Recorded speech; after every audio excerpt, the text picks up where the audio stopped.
out for free. We getting bigger now, we just try to live it up.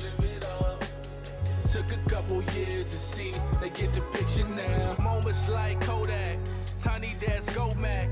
Life before the net when people tried to learn the whole facts. Amazon, Bezos, monopolize the pesos. Hey, you see, I'm trying to change the motherfucking game. Yeah. You already know how we do. We back with another one. This is season 2 of the Directors Den podcast, man. We coming with a brand new segment for you guys. Man, truly just appreciate everybody that's been rocking with us since day one, man. Subscribers, to everybody that's following us on IG, the socials, to all the interviewers and people that's coming out sharing their stories, man, sharing, how they went from A to B, or just really just keeping us intrigued with their life, man, and the things that they're doing in life, and how they're giving back to the community, how they're pouring into community, and ultimately at the end of the day, how God is blessing them, through their own platform. Like I said, man, this is season 2. This is episode 1. This is the Game Changers. It is virtual. It's a virtual world, so we rocking out, man. We got a lot of big things ahead, man, and there's a lot of people, man, that I just feel like deserves a platform where they, can get to a place to where they can really just be organic and transparent with who they are, what they do. And everybody knows the slogan. If you don't know by now, the Directors Den is a combination of great community, great conversations that's getting us longevity, right? I mean, at the end of the day, there's a lot of us, including myself as the prime example, that you go through this life, man, and we can only do so good by ourselves, man. You need somebody else. You need a community of people that can pour into you. You need a community of people that, is willing to, take that stride with you, man, and not gatekeep, man. If they got the secret to the sauce, they should tell you, and they should give you that information. Because at the end of the day, it's all about the community, being, well off and surviving, and being more than just survivors, man. We should be conquerors of everything that comes in our way. And a lot of times, man, you can't do that by yourself. And so that's why this platform was created. I appreciate all the support, man. We on episode 18. Episode 18. I gave everybody episode 17 last week. Episode 17 was dope, man. 270 Hoops was in the building. Cooper Captures was in the building, man. We got to talk about some really, really good just concepts, and we just had really good dialogue, man. I'm really grateful to have those guys in my life and in my corner. Today, our guest is once again nothing short of amazing, man. Somebody whose story I'm very intrigued with. I met this brother last year around football time. Seen him, on the sideline, and to me, it's very different to see trainers and stuff on sidelines, because when I came up, you ain't have all that. You had your coaches, and that was it. And just to see the evolution of the game, and how so many people can come back to the game after playing for so long, and be able to still be able to pour back and give back to the kids, man. I think that that's something that's just phenomenal. And just to see the evolution of football, basketball, all these sports, man, high schools. I mean, they got photographers, videographers. It's such a big platform now, outside of just the game on the field, man. So, I met this brother there. Didn't really know too much about him, but it seemed like every kid on the field flocked to this dude. And sometimes I felt like they was listening more to him than the coaches. I'm like, bro must got the sauce. He must be putting them through the ringer or something like that, because they looking over at him. And I think that's fire, man. I think that that's dope, that you can have that extra support and extra help. And to the coaches that's out there, man, I think that embrace it. This is the new. I've In my world, high school sports and athletics is becoming a new college world, and college is becoming a new profession, and professionals is becoming the elite of elite. So it's great to just see all the things that's going on, man. As y'all know, we're not gonna stop there, man, we definitely got a intro for you guys, man. And I want to welcome to the 18th episode of the Director's Den podcast. I'm thrilled to introduce the very first episode of our new segment, Game Changers. This is where we connect with influencers and trailblazers who are redefining the game in their respective fields. Today, we have an incredible, inspiring guest to kick off this segment. His name is Darius McDonald, but he goes by Skubaveli. I like that. I like Skubaveli. I don't know why. I like the name. Just it gives off Tupac. He give off Pac. Just rebel, man. We out here. Um, Darius is a former football player whose journey has taken him from the field to prison, then to a powerful transformation through his own faith. Now he's a motivational trainer, working with athletes from across the state, a professional boxer, a collaborator with some big brands. I can't wait to, just hear all the people he's got a chance to be able to work with. Darius, thank you so much for joining us today. I'm gonna go ahead and bring him on. I know he's been in there waiting patiently in the green room. What's going on, Scuba? What's going on, man? What's up? What's What's the going word, on, man? dog? Not much, man. Not much. Glad to have you on the platform, man. Glad to, really just be able to bring you on. I know we had met like last football season, and things had. I feel like when you on the football field, man, you really can't it's Mhm. almost like you really can't network, you know what I mean? Like the way that you really want to, you know what I mean? I'm over there and I'm seeing the players operating with you and you operate with the players, and then you had a couple other guys. So I ended up networking with one of the guys that I think was there doing photography or videography for y'all. Yeah, my dude, Dark skinned Jerome. dude. Yeah, yeah. Yeah, My dude, Jerome. Jerome. Yes, yes. And so that's how I kind of got to know a little bit about you, man. I'm eager to hear your story, man. Can you share a little bit about just early life and what kind of led you to football? Man, first and foremost, I appreciate everything that you're doing right now, man. This is like I was telling you, when we was on that, phone call. This is like closure for me. You know what I'm saying? And this is Yeah, like it was in due time. You know what I'm saying? It was due for this yeah, conversation. You know what I'm saying? But man, long story short, man, I come from a football family.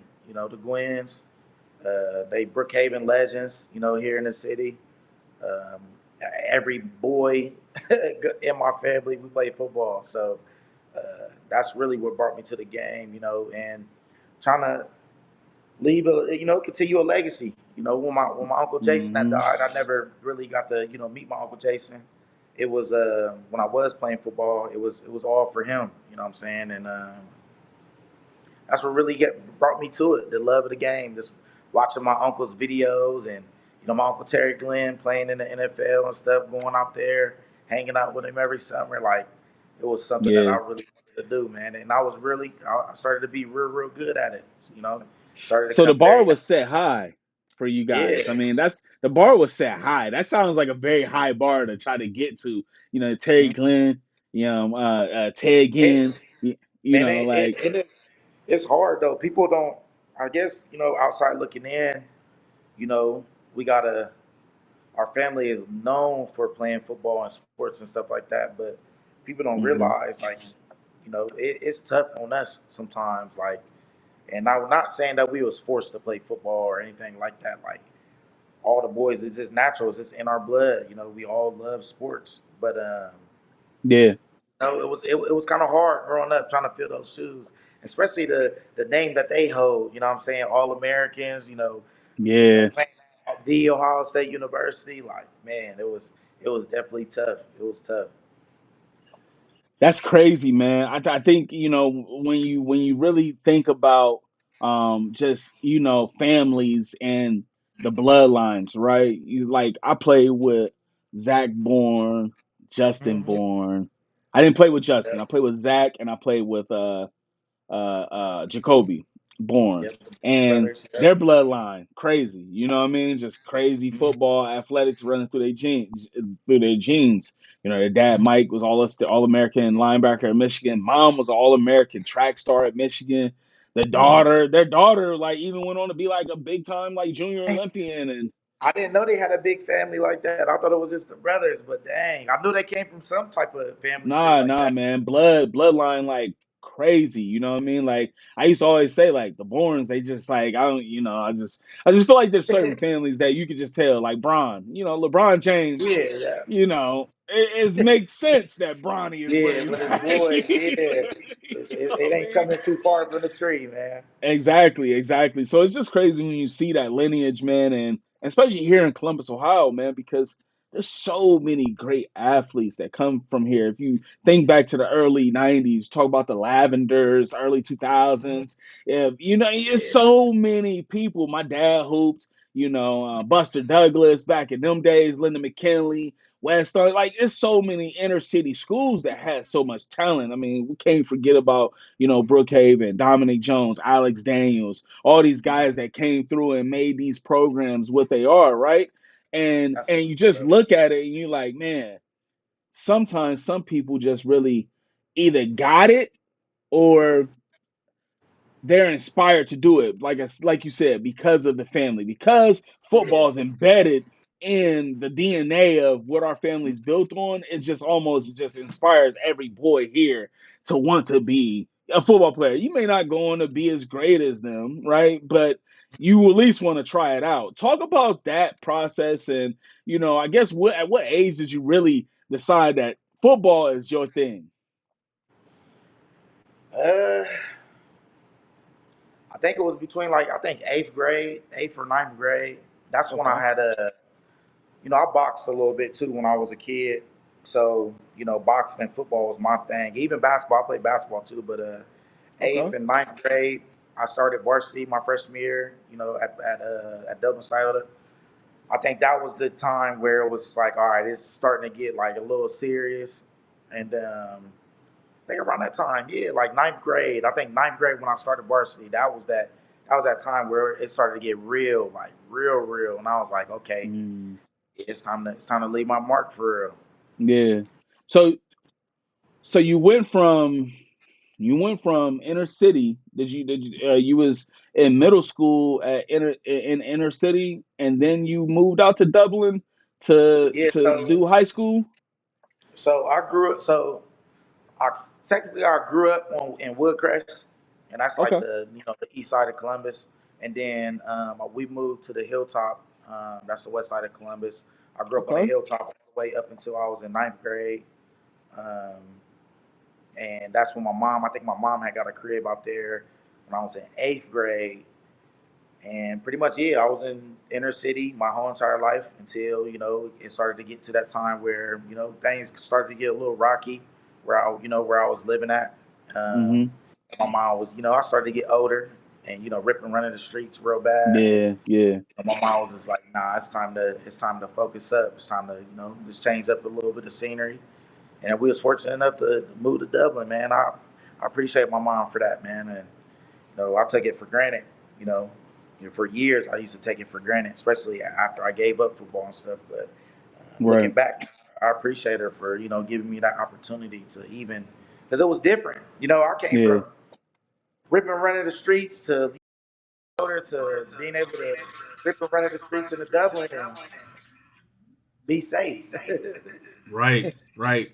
And you know what's crazy? Um, a lot of kids are just in that same predicament. They do not get those chances. They're not afforded those chances to just lead a hood. You get what I'm Yeah. saying? To just get up and just go to a suburb. When we moved to Pickerington, Hmm. I didn't know what a Pickerington was. I was like, where we at? Where'd you bring Nah, me? In the right. first couple years being out here, it was rough because I'm an inner city kid. I'm fighting kids every day. Like, you know what I'm Man. saying? Talk about that transition, just going from the city to the suburbs, especially back in that time, right? What year did you graduate, Scioto? I graduated in 14. 14. So okay. So I graduated 2008. So you was out there. You said ninth grade. That's right around what, like 2010. 2008, Eight. 2008, Okay, eight. 2009. Which is Yeah. still very new, especially for African Americans to be populating those cities such as Dublin, New Albany, Pickerington, Gahanna. It just wasn't common. Like when we moved out to Pickerington, it was '04, and it definitely wasn't common. I mean, you could go in Kroger's and they'd be like, you just feel like people was just looking at you crazy, like, what are you doing here? How'd you get out here? Like especially when the players and coaches would come to your house and your house is 6,000 square feet, and they like, man, what? His dad gotta be a drug dealer. You know what I mean? Talk about just that being, for one, able to afford that. Obviously, Mom Dukes looked out because I think that's a big sacrifice on our parents. You get what I'm saying? Yeah. Like to get us, move us up out the city, because a lot of our parents, they're inner city bred. Like they don't see nothing wrong with the city, but they was wise enough to open their eyes and see like, oh, these young cats. If I send my kid to Independence or Brookhaven or Whetstone or Linda McKinley, they gonna be fighting every day. Hmm. You get what I'm saying? Like Yeah. it's that type of process. Have you ever talked to your mom just strictly about like why, you know what I mean, or what raised the red flag for her? Man, I knew why. It came to a point where, man, I remember like in seventh grade, that's when I had went to Hiltonian Middle School out west, and around that time we was like, we was beefing with, a different some other kids and stuff, and I remember, fighting and having riots and all type of stuff, man. So I knew exactly why, you know what I'm saying, and around that time that the people I was, that I grew up with and stuff, that was we was out there, you know what I'm saying? So and she seen a change in me, you know what I'm saying? And she started to see me get in trouble a lot. I never was a bad kid though, like I always got good grades and stuff, but um, I was just a product of my environment, Yeah, ain't really nothing to do, when football season is done or basketball, yeah, if I'm not doing those sports, all it is rip and running streets, you know what I'm saying? And I don't know, man. It was just that transition is different, man. Like I, I remember when I had, my mom wasn't she wasn't strict, but she used to, pick and choose and to let me go where I wanted to go. You know what I'm saying? But when I went out to Dublin, it was just like she ain't cared. yeah. She ain't. I remember this leaving school, going down the street to one of my best friend's crib.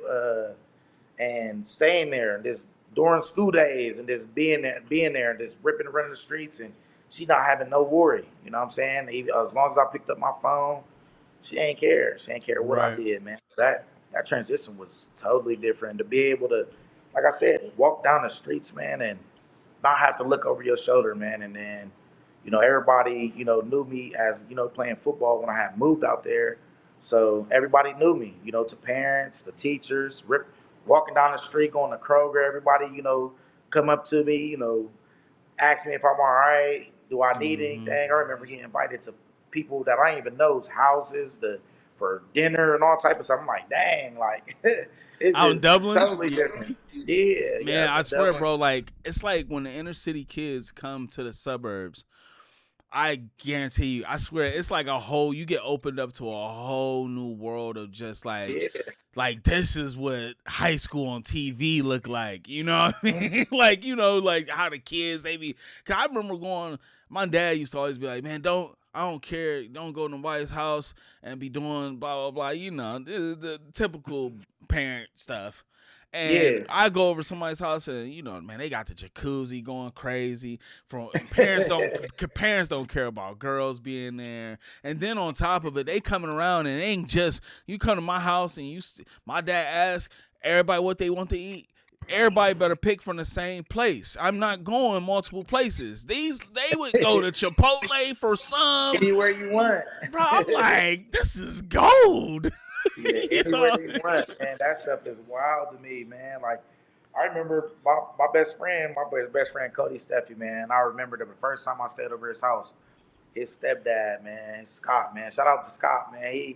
He was there for me when my dad wasn't, man. He was a cool dude, but man, Scott, he was a cook. Like he can cook, for a white Cook. dude. Not, you know what I'm saying? He could cook. But my first time being there, man, he cooked. He asked us what we wanted, and I think my best friend had said something about steaks or something. Man, he cooked the craziest steaks, potatoes, greens, all type of stuff, man. We had a real big dinner. It was Really? wild.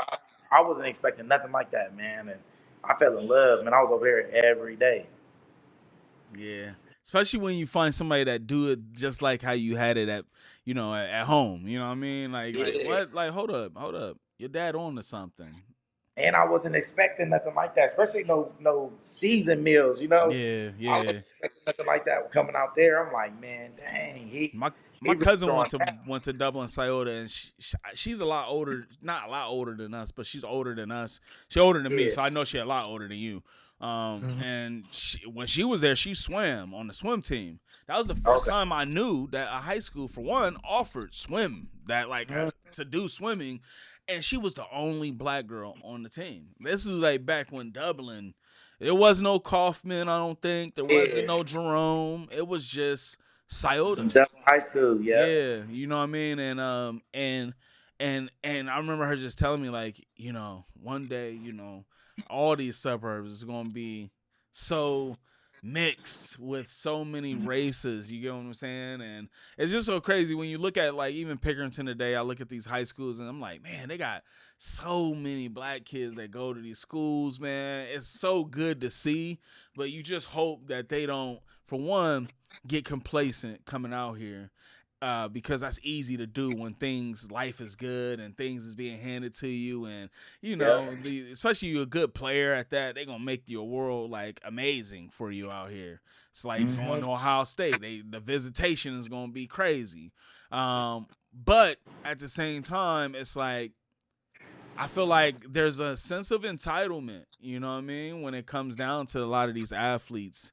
And we'll get into that a little bit later, just because I do want to talk about that. That's something that gets brought up to me a lot, ever Yeah. since, especially since I've been working with high schoolers and youth. Period, like that entitlement difference between inner city and suburbs. You get what I'm saying? But like I said, we'll get into that, man. What's some of your highlights, man, of your football career, man? I seen some of the stuff you sent me, and I was like, bro, look like Reggie Bush low key out there.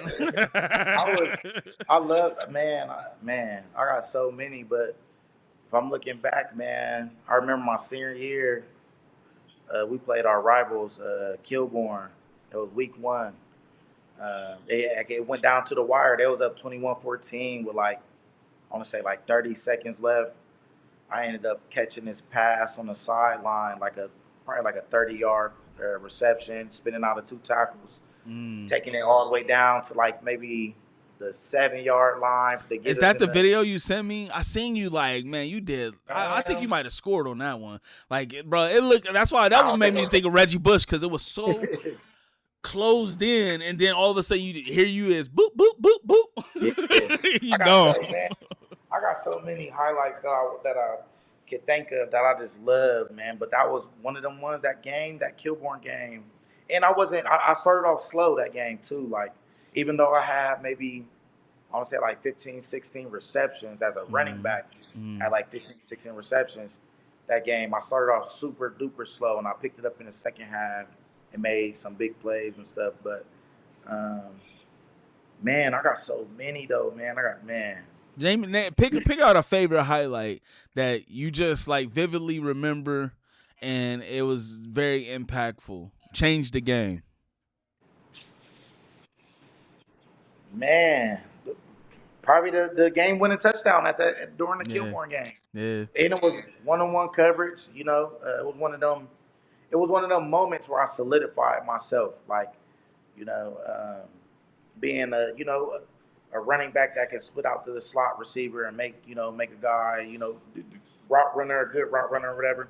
And it was a one on one coverage. It was another Division 1 guy that I was covering me, and I ended up beating him in the inside on Hmm. like kind of like a little slant, or you can call it like kind of like a little skinny post. I made a little double move on him, made him miss something crazy, caught the ball in the end zone, and ended up winning that game. Bro, talk about that feeling. You know what I mean? Because there's so many players, I'm sure, that's gonna watch this that has that feeling. How do you take a moment like that and not let it go to your head, or did it? Nah, it definitely didn't go to my head, but man, it's hard to explain when it's, when it's happening. It hits you. It's like it's something that I can't even explain, man. Like it felt so good, and this having that little rivalry game, and the history behind that rivalry, it was like the perfect start of a season. You Yeah, know what I'm saying? So um, it's a game changer. Then everybody, happy for you. You can hear the crowd going crazy. yeah. The band, it was right in front of our band, so the band was going nuts.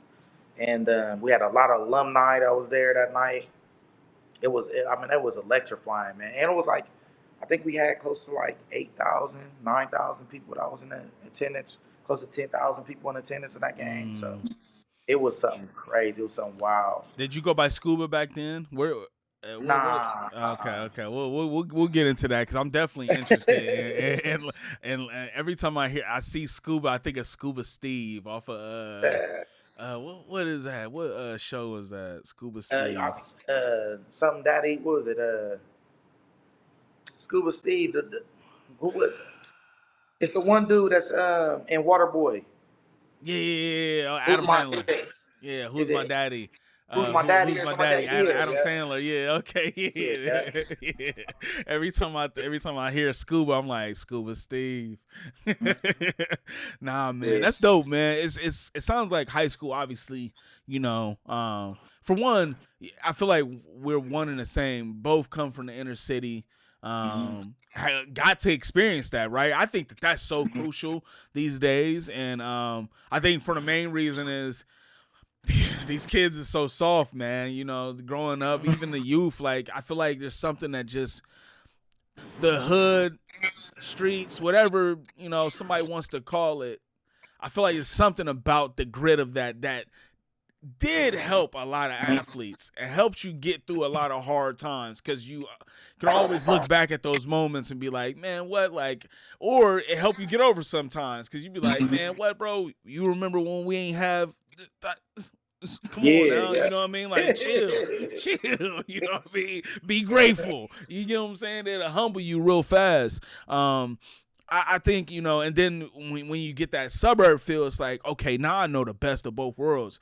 You know what I mean? I know how to talk when I walk in a room. You start learning those skill sets that now takes that profession and that gift that you were given, and now you can expound on it. You know what I mean? I be telling these high schoolers, like, when you come on the show, man, don't take this and act like you're not, bro. You talking to CNN, you talking to ESPN. I'm not yeah, them, but you need to practice your skills. Use this as a platform to practice being on camera because college is the new pros. And when you go there, you want NIL deals, but they just passed that colleges now can pay players. I mean, it's turning into it's a business. NCAA NFL. It's a business, and kids. I think that's one thing that kids take for granted nowadays, man. They don't understand, and I've told multiple kids that I've trained and that I've dealt with, man. Look, it's a business for one. For Yeah. two, that scholarship that you got going on, that you signed, that letter of intent, that's not a 4 year deal, man. And they don't understand. A lot of kids need to understand that, man. It's not a 4 year contract. Like that thing can terminate whenever, however Mm-hmm. that they want to. You can mess up and they can take that away. They can terminate your contract. That is not a guaranteed contract, man. So, and that's what people got to realize, man. Like, don't take that for granted. Them scholarships, man. Like, man, Yeah. Yeah. Nah. that I one mean, year, take full advantage of that one year because you just never know. think about some people that came from the central Ohio area that, and some that didn't even come from just Ohio, period, right? Like I look at guys like Eugene Clifford, man, a dog coming out of high school, played for Cincinnati Colerain. Only safety I knew to wear a cowboy collar and record 100 solo tackles. We're not talking about joint tackle. I used to think, I'm like, this dude is a machine. He just Man, I grew killed. up. I grew up watching Dominic Jones, man. Like that was like Shout my out DJ. that was my dude that I went to go watch every Friday. Like my uncles used to take me to go to the Brookhaven games all the time, and it was just something that that he did on the field that was just like, man, I wanna Yeah, do that. You know what I'm saying? Especially being dominant on the offensive side and the defensive side, man. I yeah. remember They had to play him, both ways, man. yeah, But I feel both like ways. that's the difference, though. Then, like when you come out, like it reminds you, there's plus and minuses to everything, right? Like you go to the city, you take a team like Brookhaven. Brookhaven reminds me of a team that I'm doing a documentary on right now in PA. They call Aliquippa. That's where they known for having the most NFL Hall of Famers coming out of there. But you go to the town, it's worse than Compton. Like Darrell Revis, Ty Law, Tony Dorsett, Tommy Campbell. I mean NBA players, and much more than that. Like just so much success that comes from this town, right? But you look at people like Dominic Jones, Alex Daniels, the guys that, my freshman year we scrimmaged Brookhaven. This is the year 04 is the year that they won state. We scrimmaged them. Pick Central was like, it's always a powerhouse. And I remember the scrimmage, for one, they showed up late.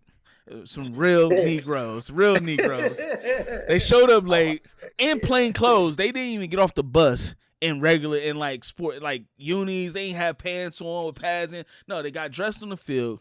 I remember the first play was Chaz Anderson. He's a quarterback for Pick Central. He threw a post route to this one of our wide receivers, Ryan Wood. Across the middle.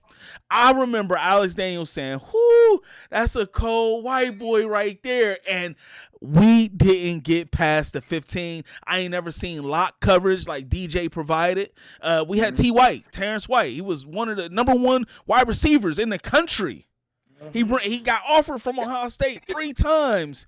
He ran a 4.3 40. He had the meanest step back and wiggle like, they frown upon that. You frown upon a wide receiver stepping back and going negative yards before gaining, but he did it so well and so effectively that it didn't matter.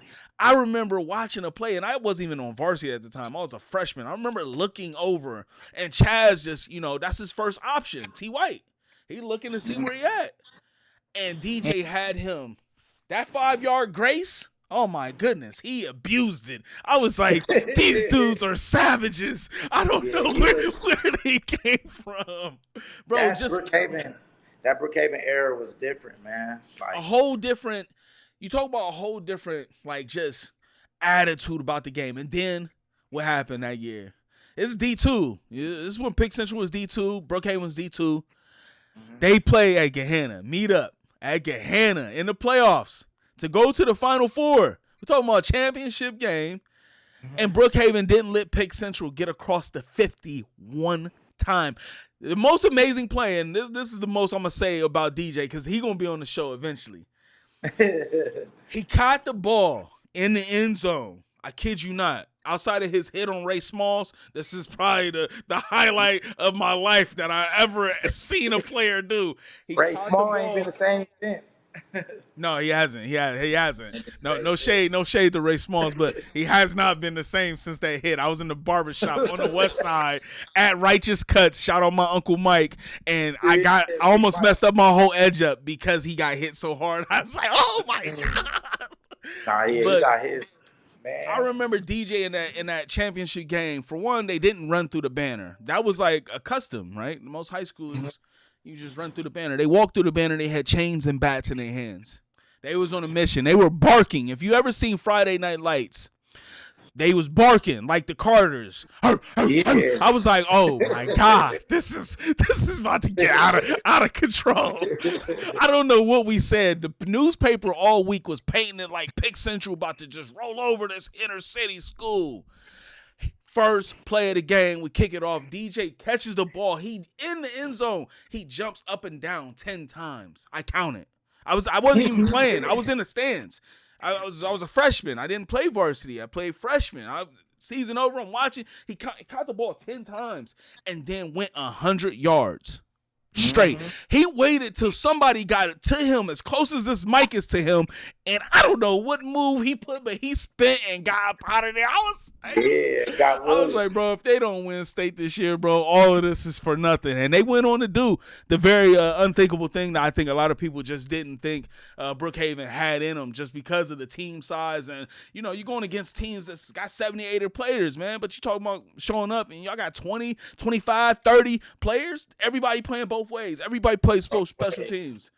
But I feel like that creates an animal, though. It does. Like, Yeah. if you can do that successfully, your whole team is a dog. But that's the most, I'm going to say. I used to have DJ's newspaper on my, I ain't gonna lie, newspaper clippings, articles. Him, Eugene Clifford, I always stayed up with who's the top of the top in Ohio. And these guys was just always it, man. Then just to be able to have, you know, be able to see these guys play outside of like playing against guys like Mike Adams, Jake Stoneburner, you know, Dublin Kaufman guys that Yeah. went on, had great success playing against, you know, the Borns and playing with the Borns and just a whole bunch of just great athletes. I feel like there was a certain time that the generation of football, like, it just was different.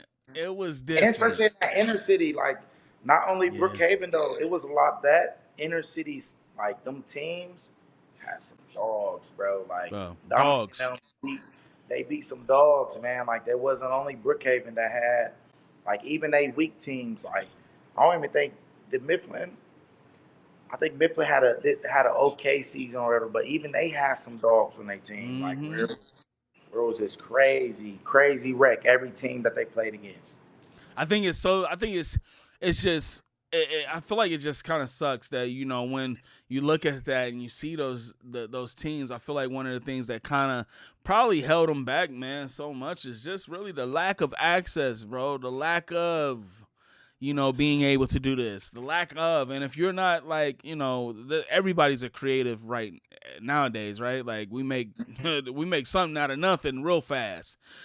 To be able to have that mindset back then, though, you know what I mean? To like say like, all right, to be a Brookhaven, hey, listen, man, we don't got the best facilities. We don't have what Pick Central got. We don't have what Dublin, all these schools got. But we about to make the best out of everything that we do have access to. I feel like that just goes to speak to, just like I said, that dog that you got to put yourself in. You know what I'm saying? And sometimes I hate that the inner city gets such a bad rep.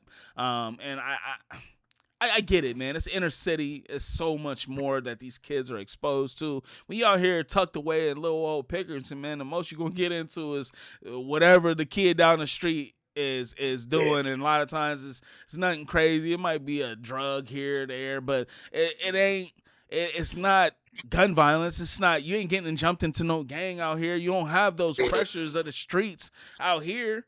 Nah, everything out here is controllable. You decided that you wanted to do that. You know, Yeah, for and real. I mean, it's a controllable in the inner city too, because I mean, most of our parents raised us to know better, and to raise us with common sense. But I still feel like when you become an athlete, it's almost like, dang, I understand why Willie and Juan Tatum transferred from Marion Franklin to come play with us in Pick Central. You know what I mean? Because it's almost like I want to have the same fighting chance, man. I'm trying to go play for a D1 school, a big D1 school, and I want them to look. They ain't coming to our games. I'm out here killing it. I done had 6 interceptions last 3 games. Ain't nobody seen it though. You get what I'm saying? But because they had Pick Central, they had Pick North, they had, you know, Dublin. They out here in New Albany. They watching these suburb schools because a lot of these recruiters don't want to even deal with it. They don't even want to show up to the game. They think it's too hostile.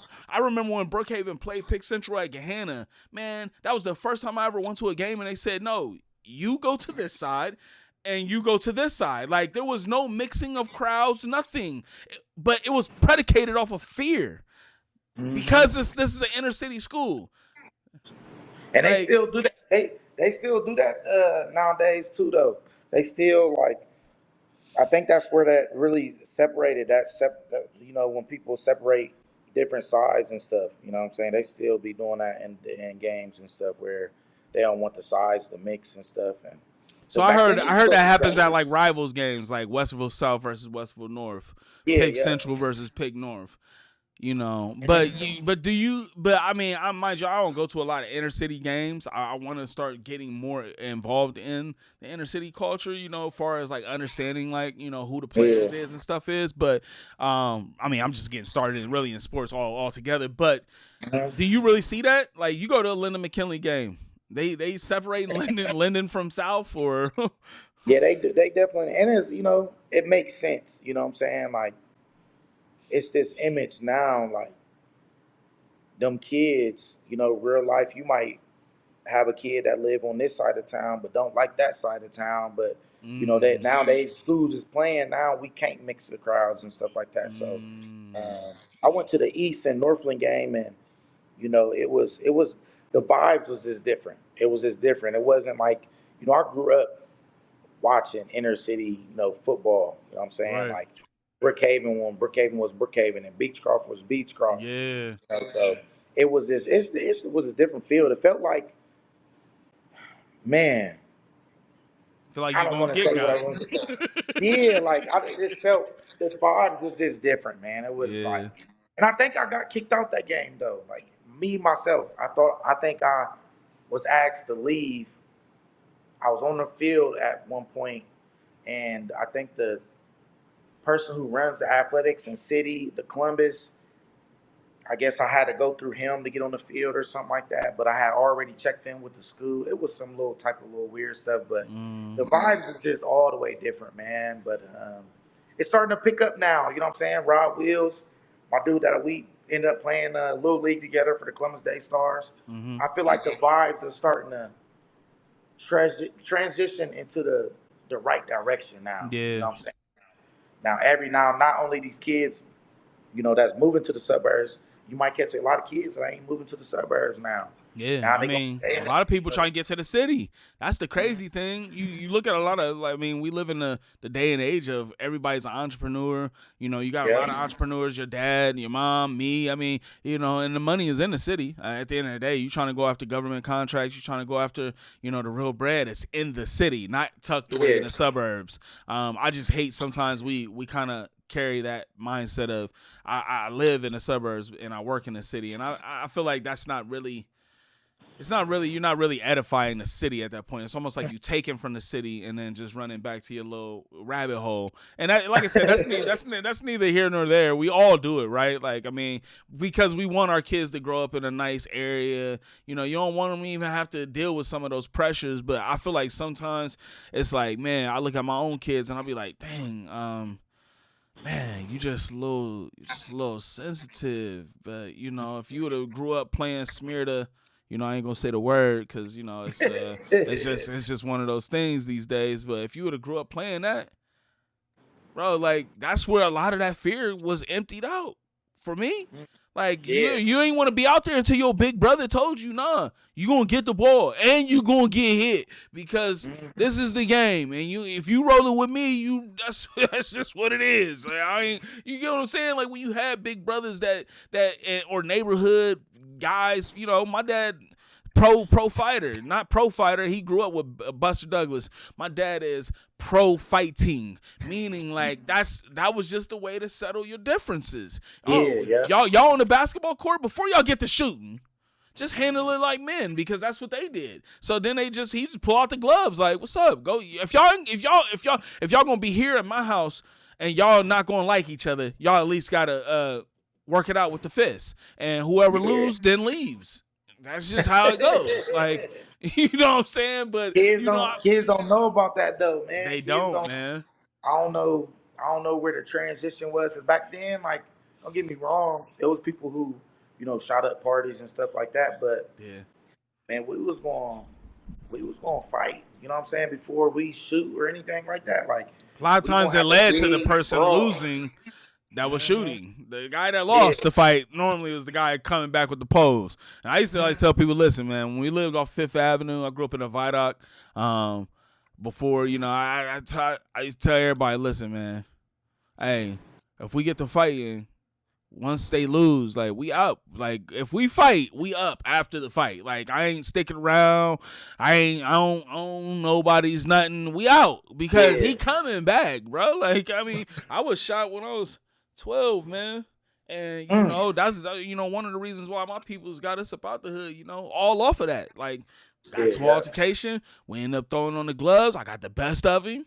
And he ain't like that. You in the hood, man. People's pride and ego is like the main man. killer. That's worse than cancer in the hood. People's pride and ego. And he just came back. Like, I was just shooting, came back dumping. I luckily I didn't get hit nowhere else and just skid on the arm. But it just goes to show, bro. Like, what I mean. But I feel like it's those moments. I don't wish my kids to ever be shot at or shot. But it's like, Yeah, bro, y'all need some edge, you know what I mean? And even some of these high school players, when I'm watching them, I'm like, bro, I feel like the reason why you missing those tackles is because you don't got the whatever, that's like that factor. yeah. You don't believe it yet, you know what I mean, that you can do it. So, from a trainer's perspective, man, and we'll get back to just your life after high school football, just from a trainer's perspective, when you coaching these kids, man, how do you give them that edge, and how do you extract that out their DNA without them having to go to the hood, or you dropping them off in the hood and letting them see the crazy stuff that goes down to kind of give them the edge? Like, how do you do that? Because I feel like a lot of people could learn from figuring out. I feel like a lot of trainers have unlocked that one thing in a lot of these players to do it. And that's the same thing that a lot of your kid don't have to be a player to unlock, but I feel like a lot of people don't know how to. I want my kid to grow up out here in Pickerton, but I don't want him to be soft. You get what I'm saying? Like, how do you do it? I think it's like, and my mindset is trying to get them to relate to me in some type of way. You know what I'm Mm, saying? When it comes to like certain situations, just trying to paint them a picture. Like, man, I've been exactly, and I'll name exactly whatever they going through, and name it to a T, and be like, look, bro, this is I done been there and done that. right. Like, I know exactly how you feeling. I know what's going through your mind right now. Like, and this is how we gonna transition into from that into this. Yeah. Now, and the biggest thing, like if you ask any of the kids that I train, shout out to my kids too, man. That I got to train last year, man. Like shout out to every single last one of them, man, giving me the opportunity to bring some life back into my life. You know what I'm Yeah. saying? But Yeah. long story short, but I tried to just whatever they can relate to in my life. You know what I'm saying? And Mm. and I told them, pretty much. Um, I'm trying to think of my mind got had it slipped, but It pretty sounds like much I what was you're telling. saying, like you live a very transparent life, right? Like, you try to be transparent as possible with the kids so that that way they can, understand and relate to you more. I'm not just here to just push you on the field. Like, you need a life coach, you need somebody, bro. You look, man, so you got somebody trying to drag you down the wrong way, call me. I'm also a Yeah, big unk. I could be cuz if you need me to. You know what I mean? Like, outside yeah, of here, when we get out of here, we need to have that relationship. Is that what you saying? yeah. So pretty much like it came to a moment where like I was having deep conversations with these, my boys. You know what I'm saying? And like just me and them. And I ain't gonna say his name, but one of my kids, he, individual, he graduated last year. He's off to college already, but we sat in the car and I told him like, look, I'm never gonna speak about anything that I ain't been through. You know what I'm saying? I can't, because I can't physically tell you no truth. It's no truth to nothing. I Yeah. can't tell you something I ain't been through. I gotta tell you everything that I've been through and that I relate to. That's the only thing that I can really speak on and speak of. You know what I'm saying? Right. Because I don't want to know false information, pretty much. But Got you. man, I don't. It was just something about the certain kids that I was training, man, that I was just like I could kind of nitpick and be like, dang, this is why God put me here for real. Like this is Mm. why God has me in this moment right now. I went through what I went through in life for this moment right here. You know what I'm Right. saying? So, um, man, Talk about that, man. Talk about um you go through high school, you play ball, you have a successful career. It sounds like, at least towards the tail end, sounds like things started picking up for you just as a high school player. Um what happened over the course of time that landed you in jail, or to have some of the criminal charges that might have been brought against you. What was that transition like? Because it sounded like, I mean, your story sounds like you had it all together. Like, you know what I mean? Mhm. Where did it go wrong? I think I took all of my gifts for granted, and what I mean by that is, God gives us and puts us in certain situations, for a reason. You know what I'm saying? And I feel like I got to a point where, not that I've always been a humble kid and stuff like that, but when God really showed His hand to me, I didn't appreciate it as much as I should have. You know what I'm saying? So, um, you know, my mom used to tell me when I was a kid, man, God, as fast as God can give you a gift, you know, He can take it away. You know what I'm saying? Even faster. You know what I'm saying? There was just one of those moments where, I was there, playing Division I football, and uh, And what was you playing at? University of Cincinnati. Okay, UC, go Yeah, go Bearcats. yeah, yeah. About that, you see. Um, I was doing pretty good there. I was, expected to play my freshman year and stuff, and some things had happened. I had got into one of my roommates, and ended up getting suspended off the team. Mm. Uh, getting suspended for a year. I come back the second year, ended up getting in trouble another time, um, being at the wrong place at the wrong time, and it cost me. You know what I'm saying? I ended up getting kicked off a team, Mm. and I think I went. That was my. That's when life lifed. It was my first time going through like that depression stage and not really playing football. It got to a point where when I was here back at home, I couldn't even watch football. I couldn't watch it. I couldn't listen to it. I felt like it was over. You know what I'm saying? And then that's when really when I started to get back into the streets and you know fall into the devil's hand, and Yeah. uh, it was at around that time he had me by my neck for real, and I couldn't unloosen that grip at the time. So, um, but man, when I'm looking back at it, man, it was, man, Yeah. I done been through it. I done been through it for Any sure. stories you would like to share? I don't like putting people on the spot. But if there's anything that you could share, just with the audience that's watching, you know, there's a lot of kids, man, they got a lot of temptations. They're gonna deal with the same things. It's a repeated cycle for most athletes, man. You gonna not always agree with your roommate. You're not always gonna agree with people. You're gonna Yeah, get in fights. You're gonna be out at the bar. Life is, like you said, lifes. You know what I mean? Is there a couple stories, or maybe a story you could share just about a moment where that happened to you, and the result of it? Clearly, I mean, it obviously wasn't good, but I feel like people need to hear that. It's like, you can't tell a smoker stop smoking cigarettes without showing them a picture of what their lungs look like. You feel me? man, I'll put it like this, man. When my mom moved out to Dublin, and I want the kids who are us black kids that move to these suburbs to really listen to this when I say this, man. Look, when I moved to Dublin, it was amazing. You know what I'm saying? It was like a fresher breath of air. But I also dealt with, I dealt with things that, these kids might go through, racism. I was blackballed by my coach, my head coach at that. Mm. Um, letters. I remember coming back home when I was at UC, and looking for some gear, just searching for some gear and stuff, and went through this box.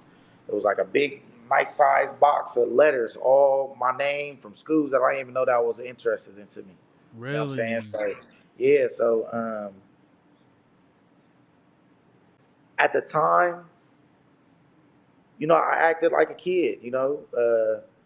When me and my coach will get into it, I have this little attitude, and you know he didn't understand me, and I didn't understand him. You know what Right. I'm saying? Um, Looking back at it, about time my junior and senior year, I grew up, kind of grew up and put things, off to the side, and it got me a scholarship. Mm. And just don't get discouraged, man. Some stuff ain't worth it. You know what I'm saying? And some stuff ain't worth it. Especially people take for granted is life.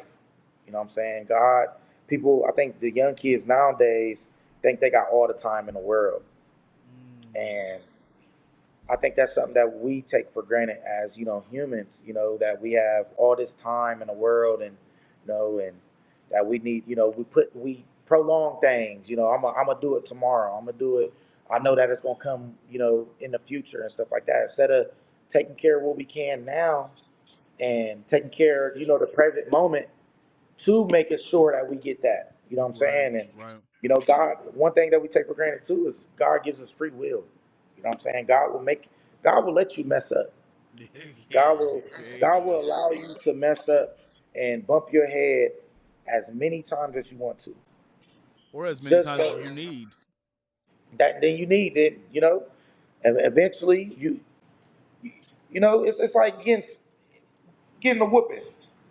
Yeah. Eventually that the whooping going hurt. It's gonna hurt to the point where you don't want to get no whooping again. Yeah. You know what I'm saying? And that's how it is out here sometimes, man. Like um, these kids, man. Like God gives us free will, man. Just make the right So decisions, so man. you compile free will on top of uh let's say on top of I live in a nice neighborhood, on top of Hmm. access, on top of support, right? On top of, and I think I'm so happy that you said to the black kid moving to the suburbs. I feel Hmm. like the same things apply for kids that are in the inner city, but that's where you see a lot of kids go wrong, man. It's not when Hmm. they in the city. It's when they get moved to the suburbs and they Yeah. get access to things. It's like a kid going off to college. It's the same Hmm. thing. You get access. You got even more freedom. You ain't got your mama, daddy standing over you to give you discipline, to give you structure. You have Yeah. to have that. And if you don't Hmm. have it, it's going to show quickly. Yeah. You get what I'm saying? You're going. It's gonna bite you. It's gonna bite you on your backside faster than anything, man. And I think that's what had happened to me. You know what I'm saying? I took a lot of things for granted when it came to God's gift for me and God's blessings. I took a lot of things for granted, and at the end of the day, God has that last word, and Mm-hmm. I feel like he smacked me on my wrist when I needed it the most. You know what I'm saying? So, Right. Did you ever have to do any time? um, I did 6 months in like this little workhouse. So I ain't really like go to prison. You know what I'm Right. saying? So, um, So I God take gave me that a back. second My chance. in my intro, I said that he went to prison. He didn't go to prison. I'm glad you cleared that up. Um, I just seen a mugshot, and every time I see a mugshot, I'll be like, "Oh yeah, I'd have been to, he I'd went have to been to prison." jail a couple times, man. Man, God gave me a second chance because it could have been worse than what it was. Like when I was fighting my case, I had one of the worst judges in Columbus. Her name is Mm. Judge Lynch. Man, she's one of them ones. She Treacherous. gave her she gave her own son like I want to say like 10 plus years or something like that. Her own blood. Yeah, her own son gave him like her. I think the word I don't know how true this is, but her license plate say 20 to life.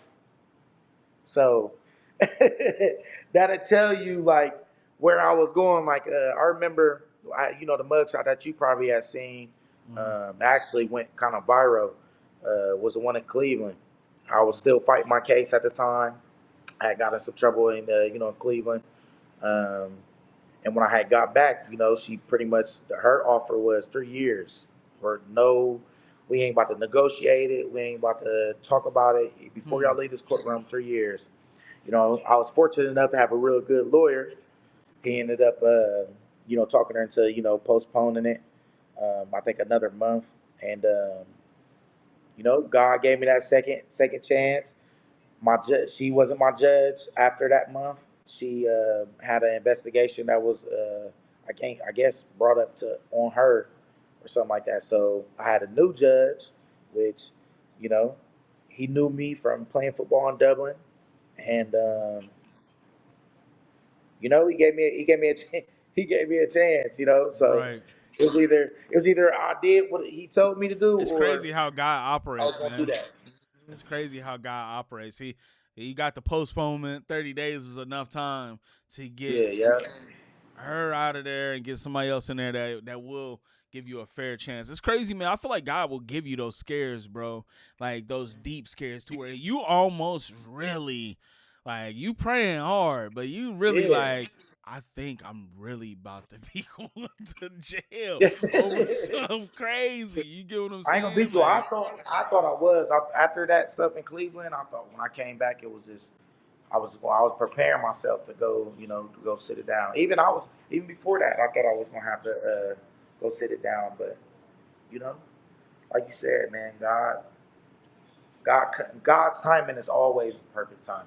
yeah, You I know. think and I think a lot of people you can learn from the almost had to go to jails, right? I feel like you can learn from the guy that went and did 10 years for sure. He got some gems for you. He done cooked up Yeah, a yeah. whole book in there. He ready to talk as soon as he get out. But I feel like there's so much power in the woulda, coulda, shouldas. Mhm. Um, I myself, I beat a 14 to 18-year bid coming out of college, doing just crazy stuff. You know what I mean? Like just out of pocket, really. You know what I mean? And really Yeah, just out of touch with really who I am. When it really came down to it, I dealt with a lot of identification issues. Who am I? Believing in myself. Also, I'm scared. I done spent 4 years at this school. You're talking about I gotta graduate and go out here to real life. It was just so much. You get what I'm saying? That yeah, compiles on a kid. So in high school, it's no different, man. Like man, when I was in high school, man, I had to people see the 5,000 to 6,000 square foot home and the pool table and all that nice stuff, but man, it was toxic. It was a yeah. toxic. Sometimes house home was toxic for us. Mhm. You know what I mean? And a lot of people don't realize that. So knowing who we are and knowing the type of people we are, man, we understand y'all athletes. We understand you, bro. Like you can be all the way real with us. You know what I mean? I'm Mhm. nobody's trainer, but I'm a relationship builder, and I love talking to these kids. Man, they so bright. They got, I mean, way brighter than I was in high school. Way thinking about stuff that I wasn't ever even thinking about. It wasn't even a thought. Like even Yeah. college prospecting, going to camps, all that stuff. I ain't start doing none of that stuff to my senior year when I thought I was supposed to do that stuff. Mhm. No, now they know as a freshman. Let me go to these camps. Let me make Yeah. myself visible. Let me show up at 7-on-7s. Let me run. Let me get out here and run it with the older guys because I'm not going to be I might not be better than this 5-star over here, but if I'm constantly working out with 5 stars, you're going to be a 5-star. And that's just, Mhm. you know what I mean? That's just the mindset and mentality. And so, listen, I'm telling everybody out there, man, if you are a athlete, if you are, somebody you are somebody, your opinion matters, right? Like Mhm. you we don't live in a world where it's just like do this just to do it. Like, and I get it. Trust me. Sometimes our families, our households are just that way. Our parents are just you're just going to do this because even though it doesn't make no rhyme matter, it doesn't make sense, nothing. You just do it to do it. Like I get it. Obey your parents, love on your parents. You only get one set of those. So when they go, they go. But also remember, you are somebody. There's mental health counselors out here for high schoolers. There's you got people at the schools that's willing to talk to you. And if you don't feel comfortable talking to them, there's other black men out here just like us that will Mhm. talk to you, that will pour into you, that will just be a listening ear. You look, sometimes you can't cuss at mama and daddy, and I'm not saying that, having profanity in your language is even acceptable at the stature you should be carrying yourself, but sometimes you need an ear just to rip off, Yeah. a few of them. Like, look, man. Don't be scared to say nothing though. Like I like to feel like us black men, now and this to the young man, us black young men, we have this image and how the social media, makes men, us black men look and stuff, make Yeah, it seem like we can't open up, we can't be emotional and stuff like that. Like some, the more you keep it in, the more it's going to get worse and worse and yeah. worse and worse, man. And So educate yourself. Educate yourself on, why was black fathers not in the house? Why? How did government assistance come around? If you find out how government assistance was founded, you will understand that, man, everything's a plot and a scheme, bro, to destroy and break up homes, man. Like, government assistance was a plot and a scheme to just throw a little bit of money out there and encourage broken homes. You get what I'm yeah, saying? Like, you got to educate yourself and really be real with yourself to know, listen, man, I can be a generational curse stopper. I can be somebody that comes in and nips that. Yeah, my family, my dad, my mom, they all went through, divorce and this and that, right? Like, I don't have to have that, man. I can work out my situations. I can go through that. But I feel like the bigger thing that's at stake is your soul, and making sure that your life is founded on some really good biblical godly principles, and making I was sure just about God to is say the center of that. your life, man. I think that's what it ultimately boils down to. I think, obviously you've had some crazy transitions, bro. You've went from being a no name athlete just in a family full of athletes to being a Hmm. good athlete himself, to going off to Hmm. Division 1 school, then Getting in trouble. hitting rock bottom, which you would probably consider probably the rock bottom of your life, and then coming back up and giving your life to Christ. I think that is like, that's the ideal look of what anybody that's embodying God and as a Christian looks like. We all have that road. Talk about that, man. Talk about your decision just to give your life to Christ, because I feel like that's what a lot of these young athletes need to hear. They need to hear testimonies, for one, of the things that we've done, right? Like, nobody's perfect. I ain't perfect. I'm just like you. I made mistakes. I'm still making mistakes. But through the course of my walk, I've learned that I can't lean and result on myself. Like, I can't lean on mama. Mama can only she can only take me so far. I can only take me so far. My friends, my day ones, they can only take me so far. Eternal life is much bigger than just the grass on the field. Talk about that, man, and elaborate just on your walk with Christ and how that all began and how it's going for you, because I think some people don't even talk about that. Man, it boiled down to all of everything that you guys just said, man. Like I got to a point where, man, God had stripped me from everything. Mm. Anything you could think that I had in my life that I thought that mattered, He took it away from me. You know what I'm saying? And He brought me all the way down to where I had no choice but to give in to Him. And I remember, I remember the first day when I had woke up, when I wanted to, get saved and stuff. Because at the end of the day, man, in my mind, I thought that I sinned so much that God wouldn't accept me. You know what I'm saying? And Mm.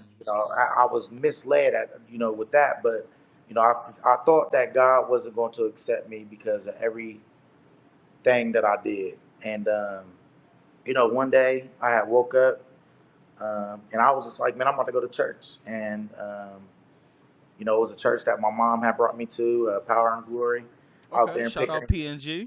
Yeah, PNG. Yep. So, I went there, and everything aligned so well though, like where I knew that it was God Himself that was touching me that day. And when I got there, the normal pastors, they weren't there. It was somebody else that was preaching that day, and everybody was giving like I guess they was giving like prayers to people and stuff like that. And in my soul, my mind, and my heart, I wanted to go up there, Mm. but I was scared. I was hesitant. And then it came to like the last person. this older guy, Uncle Paul, or I call him Uncle Paul. He's a minister in the church, and he came up to the pastor that was preaching at the time, and he pretty much said there was a young man in the there was a young man that was in the building that he needed to come up there. That God saved his life, and he needed to come up there. And I just knew it was me, and I knew it was my time, and I went up there, and the first thing that God told me was, um, the guy he pretty much told me that God loves sinners, um, and that was one of my main things. Like, man, I don't think, I don't think he's gonna accept me at Right, all. right. From my past. But that was the first thing he crossed that off the list. He was like, man, God loves sinners, um, and He loves what I'm doing right now. Being a role model to the kids, and he pretty much told me that everything was gonna be all right. And Yeah, that it was time. It was time for me to come home and start walking into His Word, and that was it, man. And ever since then, man, it was like a fresher breath of air, man. Like yeah, everything that I prayed about, everything that I wanted to remove myself from, or people remove certain people out of my life, or the direction that I wanted my life to go. He did everything. He started to reveal His hand to me, and man, people say like, and this is the thing, man. Like people, will say like, once you give your life to the Lord and you get baptized and stuff, it's a journey, and it is, man. Like, and I think I took that for granted at first, you know, um, because as I got started to get closer to Him, mm-hmm. the devil started to pull a little bit harder. You know what I'm saying? And um, I went through some times where I caught myself trying to go back, or go back to certain people that I was dealing with in my life at the time that I needed to remove myself from, or the certain situations, and everything was a test. And once I got over that hump, the sky was the limit, man. And right now, like I read my Bible every day. I'm always constant in my word, and I'm only human though. Like I'm not perfect, Mm-hmm. and I think that's something that I took for granted too as well.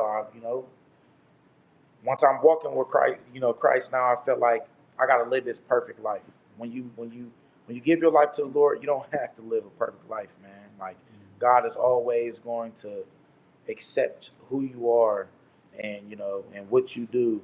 But as long as you try to stay in His Word and live by His law as the best as you can, that's all that matters, man. That's Yeah. all that matters.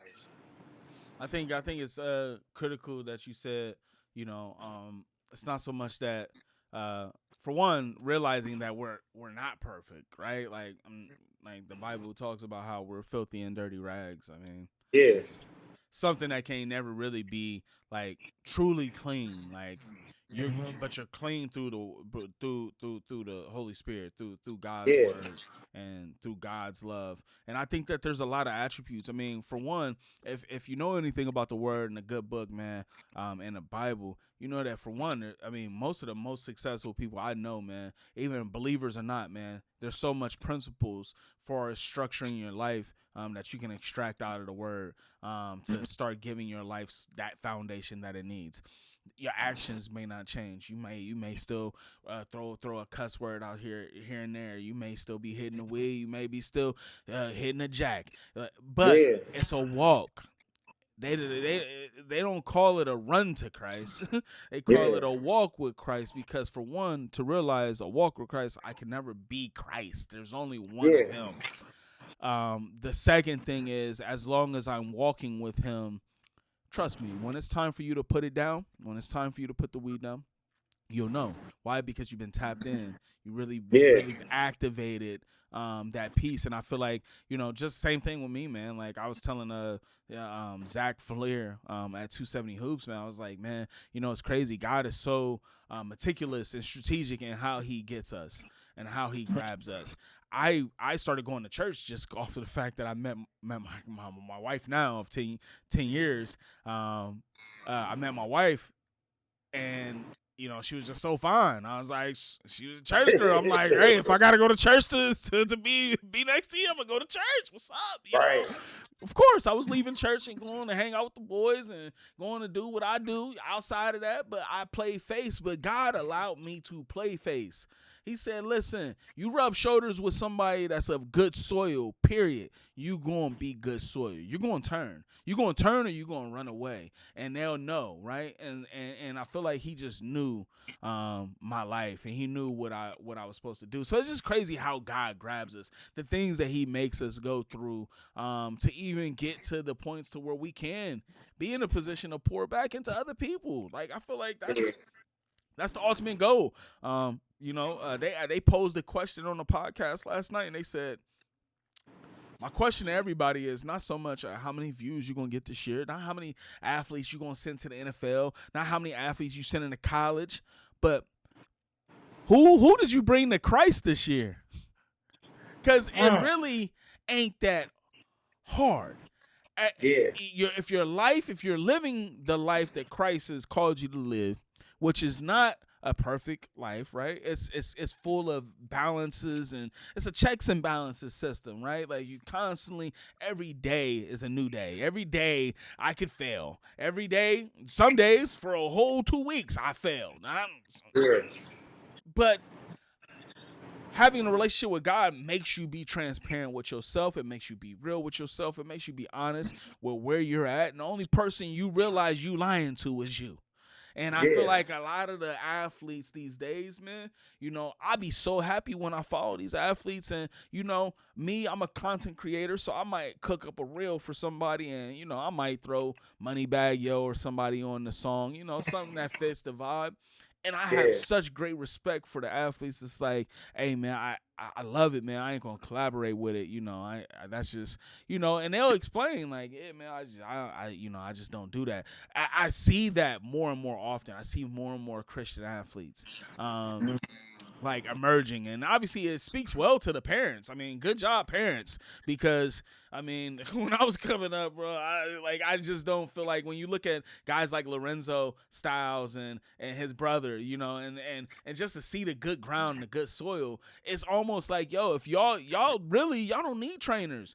If you just look to the guy to your left and to your right, and you see that they are making the right moves and steps outside of the trainer that you're submitting to, you can easily still follow God. You can still easily get everything that you want, because God gives us all the desires of our heart. He knows what you want. He knows that you want to succeed. He know you need 3 picks. He know that Ohio State there looking at you. He know that Ohio State there and they not looking at you. But he's the one who in one play can give you that. Oh, now he's seen. After today, he's seen. But and that's the thing. The big question to these to everybody is, are you willing to trust him to do that for you?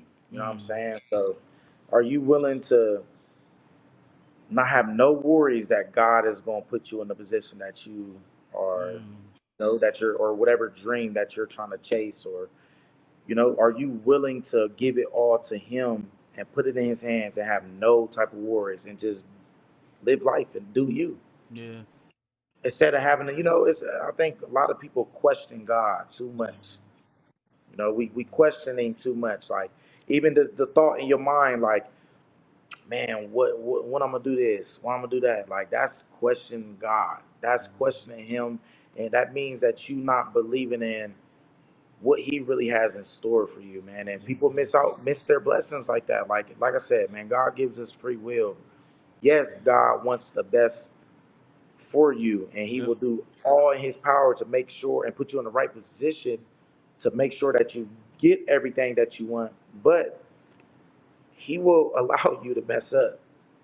He will let you go ahead. He'll let you go ahead and jump out the 2-story building, fall on your face, And get come bumped and meet break and your come leg. meet and come meet him today. Right. And because he knows that at the end of the day, you're going to have to come back to him. You're gonna have to, and then once Once you do that, he knows that he got you, and he ain't going. It's going to be everlasting. It's going to be. Yeah. He knows that that walk with Christ is going to begin. Yeah. That walk with Him is going to always be there, and it's not going to be. It's It's not already going to been be planted how it used there. to be. You Yeah, think the you think seed about been planted. prayer life is crazy, man. Like you think about it, man. I'm so thankful that you have a grandmother that prayed over your life before she passed. Years she prayed for generations of her family. You Yeah, got parents that get on their knees and pray. You get what I'm saying? Like I feel like we don't realize how many people have prayed for us and have covered us with the blood, and so it makes sense why when you was out here in the world, God didn't take you. He didn't take you yeah, because listen, I prayed. This is a story I'll share briefly. My oldest brother is his name's Mark. Man, very talented and gifted dude. And when I yeah. say like gifted, I mean gifted in the fact that my brother is what is he, 6'7", 6'8"? He got some height to him. And he played ball for Whetstone. But he kind of grew, as he grew up in the hood, Vidoc, he was big into gang banging and all that. He kind of, just had, lost his way a little bit. Um, Alcohol and whatnot. And when I say my dad always said, man, I always pray for your brother Mark. I pray for he out here in these streets. I pray for him. I pray for him. But one thing I know for sure God has told me is that he gonna sit him down eventually. Now I just pray to the Lord that he don't sit him down permanently. That's the only thing I care about is that please don't sit my son down permanently. And you know what's crazy is my brother was playing around with his girlfriend one night and slipped in. Mind you, this is somebody that's a alcoholic, like belligerent alcoholic, like in the hood, like every time you just worry about him, that family member that you just always concerned about. Like, man, Yes. he could be in anything. I could get a call tonight and tell me somebody done jumped him, shot him, anything, because he just in that mess. Well, he ended up falling and hitting his head, like hitting his neck on the table, and it shut his whole body down from the neck down. He couldn't walk, nothing, right? And still currently in a wheelchair, but still has the ability to walk. But for 3 to 4 years, he had to be sober. And it was God will come into fruition over his life. He told my dad, listen, Mark gonna get sat down. He didn't tell him how he gonna get sat down. He said he gonna get sat down though. He out here wilding. But my dad just prayed that I want you to sit him down, but don't take him. Yeah. Sometimes we aren't our best until we get broken down to the least. To Yeah. where, I look at my brother's situation. He's laid up in a rehab center. You can't walk. People gotta come feed you. You gotta learn how to walk again, right? Like we passed that at age 1 is learning how to walk. Like you doing stuff that you have to normally. That's stuff that babies go through. You're being coddled. And I was so happy one day when I went in to go visit him, and he was like, "Man, I needed this." So I needed this. He probably hadn't had a clear mind in years. I needed to have a clear mind. I needed to be sat down. And so sometimes don't look at your situations as in like just because you fail don't mean that it's over. You get what I'm saying? And I think that goes back to what you said. Like, that's the first mindset that most people get when they start thinking about God and changing their life and having some transformation. Man, he ain't going to accept me, man. I done did this. I done did that. Man, I'm disgusting, man. Because that's how you feel about yourself, really. That's how what you seeing in the mirror. When you look in the mirror, you disgusted. But, man, he sent Jesus Christ to die, his only son, to get up on a cross strategically to die for those sins that he know we gonna commit. He already know. Like, man, your life is already written out in the book, man. He already know what you gonna do. He but the power of free will. I'm gonna give you the option to be able to go down this road, this road. He got a plan for each road, though. I already know he gonna take the left route. One of my kids, he played in Pickerington this year, man. I love this kid to death, man. Like that's one of my kids that uh it's one of them kids. He called me at 3 o'clock in the morning, 4 o'clock in the morning. He called me whenever I'm gonna pick up. He can tell me to pull up anywhere. I'm gonna show up. But you know, that's something that he was going through before I met him, man. And um, God did exactly what you just said, man. Like it was to the point where he wanted to give up on football. Like he felt like the walls was caving in on him, or his coaches, his teachers, everybody counted him out. Everybody, kind of distanced themselves from him from the decisions that he had made early on in his high school career. And now, man, my dude full ride scholarship. About to go to school. He about to go off to college. Yeah. Um, Next month he about to leave. He just graduated. Like, and who would ever think, whoever ever thought of this kid being able to go do the things that he really want to do now? Like, people real life canceled him. Like to the point where Mhm. he missed out on a football season, man. Like he was going through, life things, outside of Mhm. football. His grades was probably slipping at one point, and I think I know so who you talking about too.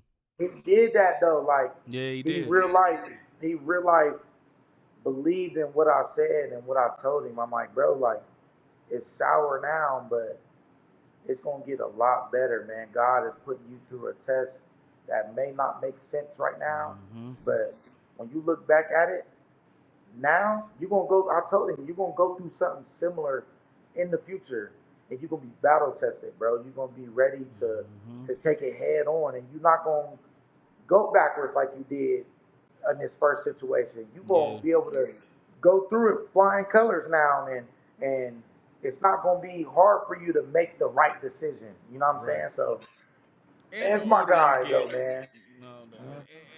the older you get too, man, the more wiser you gonna get, man. And I believe life is the best teacher, man. Life is the life and experience, and going through life, failing. And if you fail, Yeah, man, fail fast. That's what I yeah, always tell people. Look, man, you're not gonna be perfect. When I got into podcasting, I said, you know what, my true thumb, the thing I always keep my thumb on all the time is fail fast. If whatever I'm trying new, I don't stop. Sometimes we have these expectations of just this crazy successful start, right? Like yeah, don't get me wrong, I would love that. I would love to just take off and be at a million subscribers on YouTube, getting monetary check from them, creating a bag and leading people, but man, it comes yeah. with time, man. It really does. And you can't rush what can't be rushed. You can't rush Hmm. greatness. And greatness is, you think about Oprah, think about all these people, bro. Like, when I tell people, man, y'all take social media for granted, but there actually do be some good stuff on there sometimes. When they showing you how these entrepreneurs got started, how they showing you one day people gonna look back at this and say, man, Director's Den was started in a basement of a townhome, a house I don't even own. And it's gonna get me the house I own, you know what I mean? Like, but I feel like when you structure, everything has a small beginning, and you have to learn how to embrace the small beginnings and Yeah. then keep going. Don't stop when it get hard. Keep going. You gotta push Yeah. through. You gotta keep pressing. You gotta keep pushing, man. um Obviously this episode is game changers, man, and I feel like, you are one of the people that I feel like, obviously through your transformation, and then just doing the research and stuff that I have done on you, seeing the life that you've came from, the life that you had, and the things that you're doing now, obviously embracing a relationship with Christ, having that Hmm. walk with Christ, walking with God, and leading other athletes to do the same. Yeah. Kind of talk about how you plan to keep spreading your message and making an impact on the athletic department and people that are connected to you. How do you Yeah. continue to do that? Man, just lead by example, you know, allowing people to see my platform and see where I've come from, and I've, just like I said, turning that sour thing into something sweet. You know what I'm saying? Mhm. So, um, as long as I can keep on building my platform, and these kids can see where I started, and then where the end goal is going to be at, man, I feel like I'll be able to touch everyone. And I want to be more into the our community. Like I want to start popping up to these rec centers, man, and doing more for the community, homeless shelters, popping into these schools, being more you know building relationships with like the Columbus City schools or Dublin City schools, man, and just being more helpful, and building a name for myself and building relationships with people. Yeah. Um, I think that's the biggest thing right now that I'm focused on, especially me boxing and stuff now. It's something that this these next couple months. That's what I am focusing on. Building relationships and being more out here in the community, building a name for myself. Um, if I can show more kids where I come from, and what I've dealt with in my past, and then they see me now that I'm successful and I'm actually doing something with my life. It'll bring some hope back to the city, man, and that's my ultimate goal, man, is to bring more hope back to the city, bring that old feel back, man. I feel like Right. we don't got that old feel back, man. A lot of kids don't go to the rec centers. A lot of kids don't, play sports and stuff nowadays. Like, um, it starts with us, man. The people who are leading the way. If we can give these, kids more platforms, just like, this podcast, more platforms and more people to speak to. Maybe we can have more doctors and lawyers and professional athletes and streamers and stuff like that, man. So that's my main thing, man. Just lead by example. No, that's dope, man. And like I said, man, it shows. It definitely shows in what you're trying to do. Last question, man. What word of advice do you just have for the athletes or anybody, any student coming up, man, that's just maybe dealing with something that this is a crazy world for, especially high schoolers and stuff, man. These guys and they're subject to so much, exposure of things on social media. They get wrapped up in the clout, and it's all a big show. What word of advice do you have to these athletes, especially going into the environment and the climate of what sports looks like right now in college? I mean, I feel like they don't have no time. There's no time for play. Like, if there's any time to tighten up, it's even to tighten up even more now. But what word of advice would you have for them? Man, just believe in yourself. I feel like a lot of kids, they see what's on social media, and I think they chase after and idolize what they see on social media and what they see on TV and stuff like that, and it kind of steers them away from the being realistic within themselves, and it takes their dream away by trying to chase somebody else's dream, because at the end of the day, y'all are two different people. You know what I'm saying? You're not gonna be that person that you see. You might see the kids on OT7 and stuff like that, and 7-on-7 or 5 star. You might not be that 5 star athlete, but who is somebody to tell you that you a no star and you can't make it to the NFL? You know what I'm saying? So just believe in yourself, man, and put the work, keep on putting the work in, grind it, and take whatever you feel like that you're doing right now. If you're working out twice a day, work out 4 times a day. You know what I'm saying? If you're working out 4 times a day, work out 5 times a day, man. Like, do the extra. If you're working out only with your school, go work out by yourself or go get a trainer or something, man. Tap into these trainers. There's so many outlets that, and man, I wish, and I was just telling my uncle DA this, man. Shout out to Hope Fitness too, man. I'm a Hope boy. But I was talking to my uncle DA about this, man. If I had the platform that some of these kids have, bro, I'll still be in the NFL. Or even Mm, just having somebody to talk to, or having, somebody like my Uncle DA around, and just to be there for me when I was down, and like really lift me up and steer me in the right direction where I needed to go. I'll be in the NFL right now, man. So just believe in yourself, man. Stay close to God. like build your relationship with God, and I promise you, bro, He's not gonna fail you. He's not gonna fail you at all. That is a powerful word of advice, bro. I think what you're doing is amazing stuff. I think obviously we all have our own walk and our own journey to kind of go down.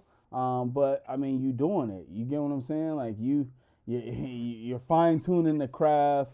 You're doing the things that you know most people just don't. I personally just believe, man. A lot of people, if you're not really building into other people, or like especially like the kids, the players. I mean, because think about how much they impact other kids, right? Other kids that don't play sports, other kids that they just do life with. Sometimes they got little brothers and little. Sometimes they need to be able to bring that love that they getting from everywhere else. Yeah, They need to bring that home. You know what I mean? Maybe they home life need that love. You get what I'm saying? And so to me, it's just I'm loving what you're doing. You should definitely shout out Derek, man. Definitely a good guy. He invited me out not too long ago, man, to do some stuff for SDU. We got the cook up out there, and I just love the environment that he's providing the kids. Competitive, but pour into each other too. It's not just about getting out here and just being great on the field. You gotta be a student athlete, right? You gotta be great in yeah, the books. You gotta be great at home. The same mentality that you embody on that field, because coaches look at all of that. Why you think coaches come to the house to talk to the parents? They try to see how you living, and it's not so much to judge you. I feel like at one point in time it probably was, but these days I don't think it's so much to judge you, because some of the best athletes come from the worst areas, right? Like, yeah, you know what I mean? So I don't think they come into the house to just like, oh yeah, he da da da. Like, nah. I think it's more so like they care about your family. They care, and if you making an impact on your family and the things that you got going on and people that's touching you, then you can come to our program and be an impact here, right? yeah. Especially with now that we pay athletes, now that NIL is a thing. Like, we need guys that can come get a bag and act like on Saturdays when it's time to suit up every day on practice. They not showing up late. They not just pulling, Yeah. they just not just doing whatever they want to do because they getting a bag. And like you said You at the can beginning make of the show, millions in college, man. I you can't can make make. that up. You can make millions in college now. Back then, you couldn't do that. Could not do that. You can be a millionaire. You can buy your mom a crib in college before you even make it to the pros. I don't Yep. think kids understand that, man. You can change your life in college, man. Yep. Go to college. Do it. Go to college, man. Yeah. Try to chase after that scholarship. Build a name, just like you just said. Try to become a business person on as well as a great athlete. Yeah. Try to build that image up where you can come on podcasts and it comes natural to you. You know what I'm saying? Yeah. And Yeah.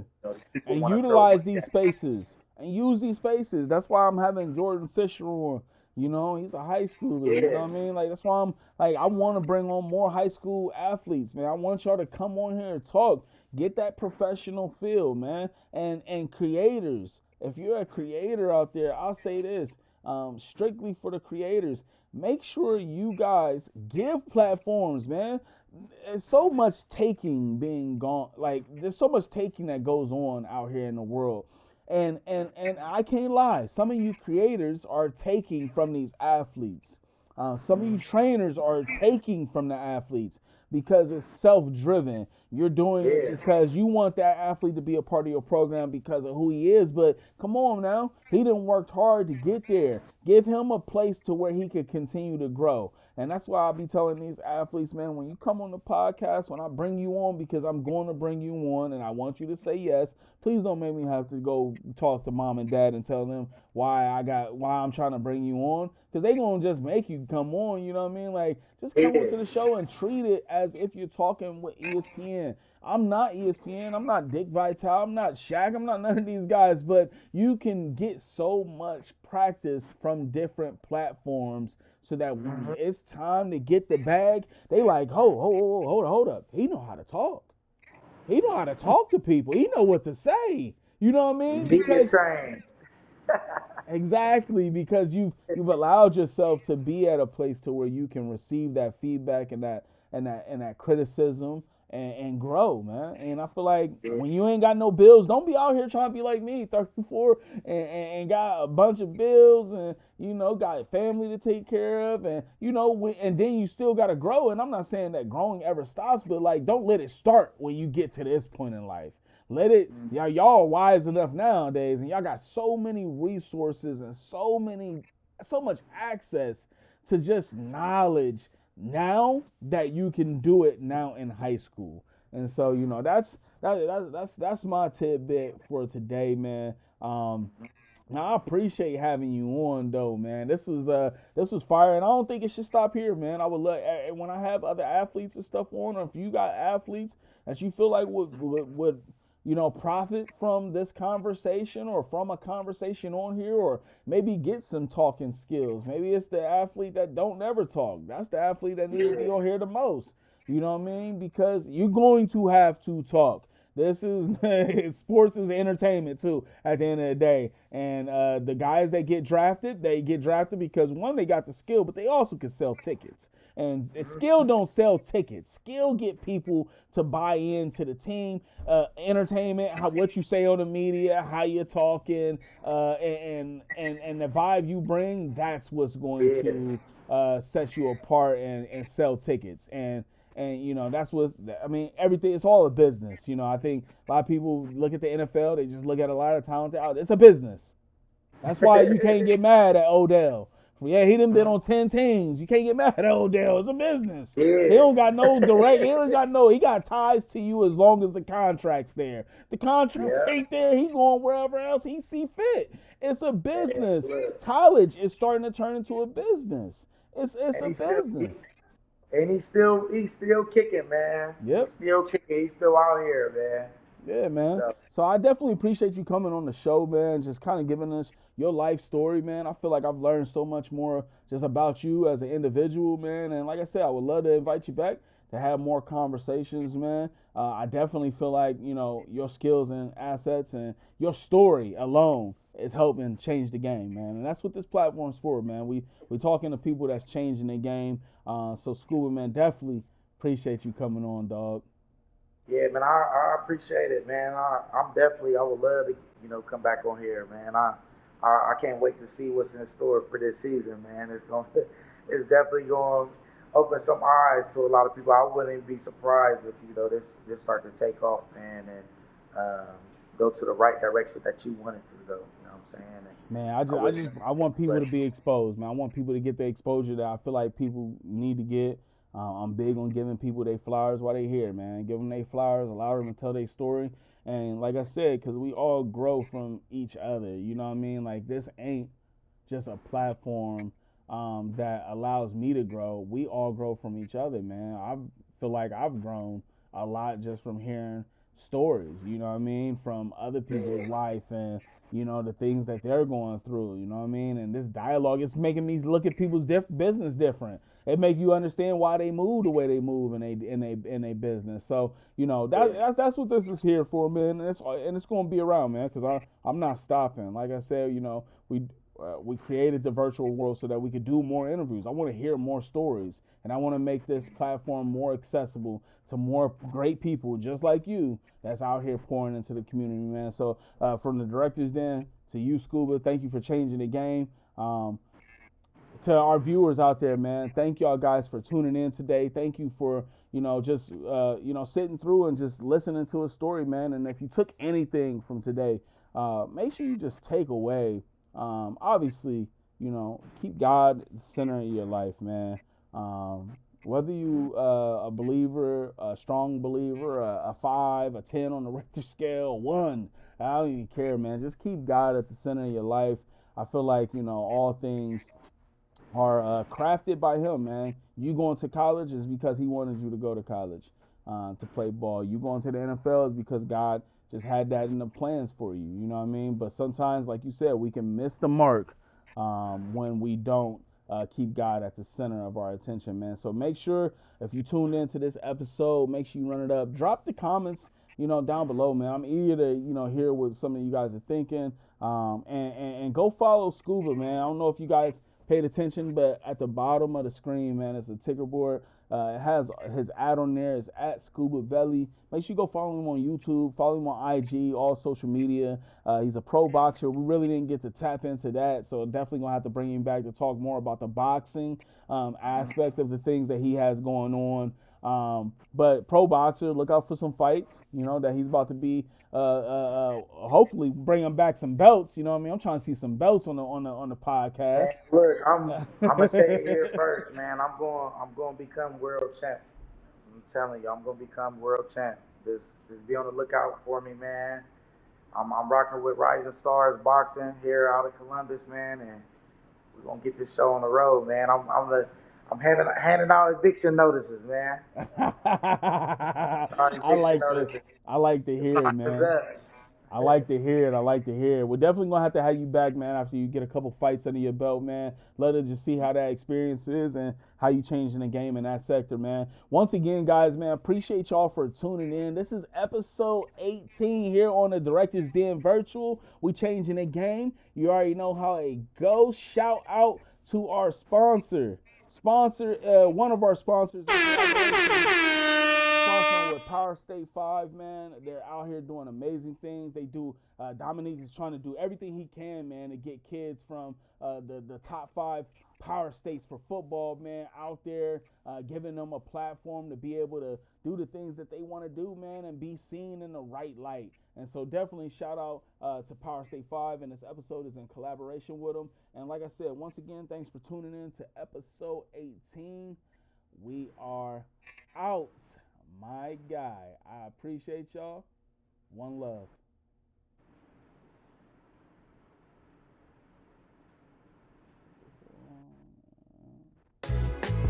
You ain't gotta pick me up.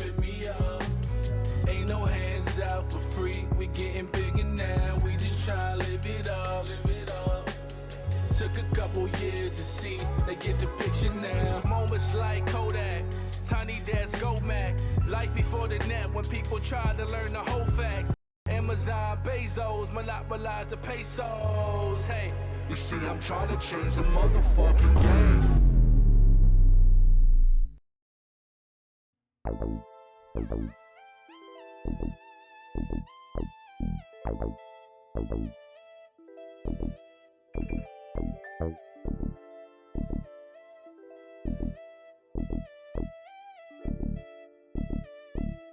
Yeah, alright, so that's it right there.